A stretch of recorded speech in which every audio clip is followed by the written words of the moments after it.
Isisilip ni Pangulong Ferdinand Marcos Jr. sa Bureau of Internal Revenue ang pananagutan sa pagbabayad ng buwis ng mga sangkot sa flood control anomaly.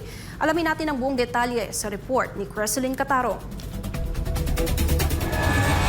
Nangako si Pangulong Ferdinand Marcos Jr. na papanagutin ang lahat ng sangkot sa mga irregularidad kaugnay ng mga flood control projects. Kasabay nito'y ang panibagong direktiba ni Marcos Jr. sa Bureau of Internal Revenue na muling ayusin ang mga prioridad nito at sisiguraduhin lahat ng mapatunayang sangkot sa mga anomalya sa flood control projects ay mananagot sa ilalim ng batas. Pinanindigan niya ang pagiging patas ng tax system ng bansa habang tiniyak na makatatanggap ng makatarungang pagtrato ang micro, small and medium enterprises o MSMEs, gayon din ang mga malalaking korporasyon na tapat na nagbabayad ng buwis. We are just moving the focus from the MSMEs and from the auditing of large corporations.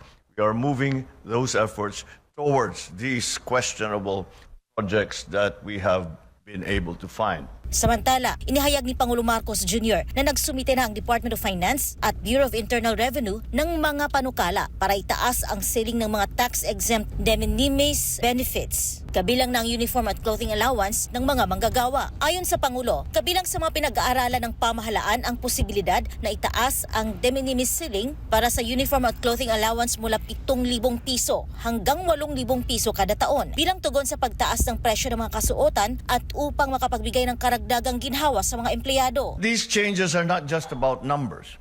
They are about fairness and dignity in the workplace. Every Filipino worker deserves to benefit from the nation's growth.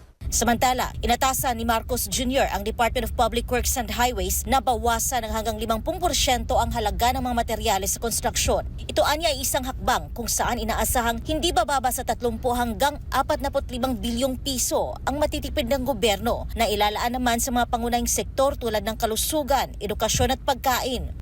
In order to ensure that the costs of DPWH will reflect the costs of the market and to ensure that the people's money is correctly spent, I have directed the DPWH Secretary to bring down the cost of materials by as much as 50%, which will result in savings in the capital outlay, spending of at least 30 to 45 billion pesos. Binigyang din ng Pangulo ang kanyang direktiba sa iba't ibang ahensya ng pamahalaan na tiyaking tama at makatarungan ang paggamit ng pondo ng bayan. Ayon sa Pangulo, matapos suriin ang presyo ng mga materyales sa konstruksyon para sa mga proyekto na tuklasan ng DPWH ng ilang item tulad ng aspalto, bakal at semento ay may labis na taas ng presyo na umaabot hanggang 50%.